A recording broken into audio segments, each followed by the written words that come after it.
আসসালামু আলাইকুম ভিউয়ার্স, আমরা সবাই জানি গত বছরের 5ই আগস্ট 2024 সালে শেখ হাসিনার নেতৃত্বাধীন সরকারের পতনের আগে যে পরিমাণ দৈনিক ভিসা ছিল বা ভারত দিত তার কাছাকাছিও কিন্তু বর্তমানে নেই।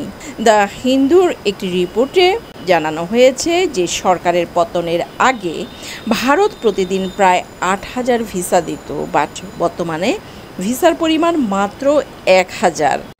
আর এই ভারতীয় ভিসার অভাব ভারত বাংলাদেশের জনগণের সাথে জনগণের সম্পর্ককে ক্ষতিগ্রস্ত করছে, এমনটাই মনে করছেন বিশেষজ্ঞরা।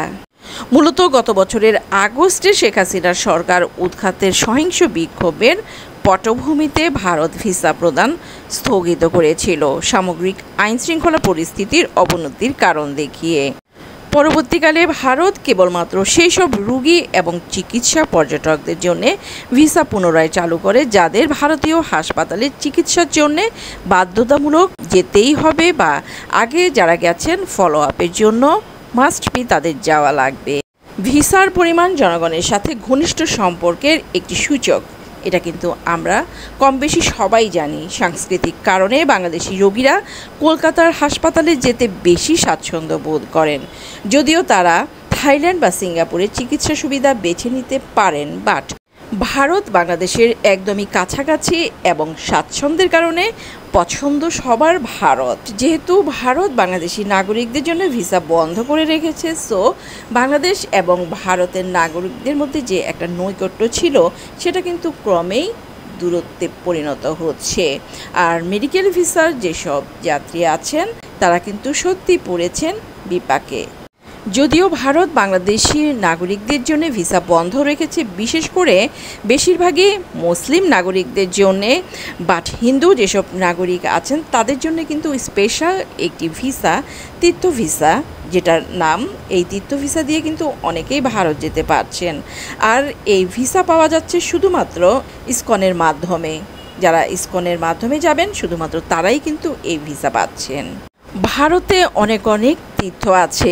বাংলাদেশ থেকে যেসব হিন্দুরা সেসব তীর্থ দর্শন করতে চান তারা কিন্তু অবশ্যই ইসকনের সাথে তীর্থ ভ্রমণ করতে যেতে পারেন।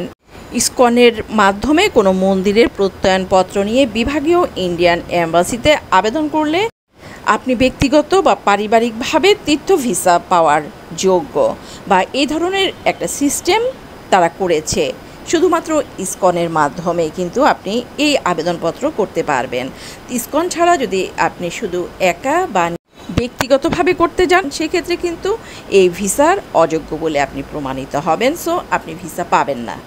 আর ইসকনের মাধ্যমে যদি করতে যান তখন অবশ্যই আপনি খেয়াল রাখবেন যার দ্বারা বা যেই মন্দির দ্বারা আবেদন করছেন সেই প্রত্যয়নপত্র যেন অবশ্যই ইংরেজিতে লেখা থাকে। ইংরেজিতে যদি আপনার প্রত্যয়নপত্র না লেখা থাকে সেই ক্ষেত্রে ইন্ডিয়ান এম্বাসিতে যখন আবেদন করবেন তখন সেই আবেদনপত্র বাতিল হয়ে যেতে পারে। তো এই ব্যাপারটা অবশ্যই মাথায় রাখবেন। অনেকেই যেটা করছেন, হিন্দুদের জন্য দেওয়া এই তীর্থদর্শন ভিসার সাথে ট্যুরিস্ট ভিসার একটা গোজামিল পাকিয়ে ফেলছেন। বাট এটা কিন্তু ট্যুরিস্ট ভিসা না, এটা ওয়ান কাইন্ড অফ স্পেশাল হিন্দুদের জন্য শুধুমাত্র তীর্থ দর্শন ভিসা। এটা শুধুমাত্র বাংলাদেশ থেকে যারা ভারতের তীর্থ দর্শন করার জন্য ইচ্ছা প্রকাশ করেন তাদের জন্য একটা ইসকনের মাধ্যমে হিন্দুদের জন্য একটা স্পেশাল ভিসা প্রদানের বিধান রেখেছে। আর এই ভিসা সবাই যে পায় এমনও কিন্তু না, কেউ পায় কেউ পায় না।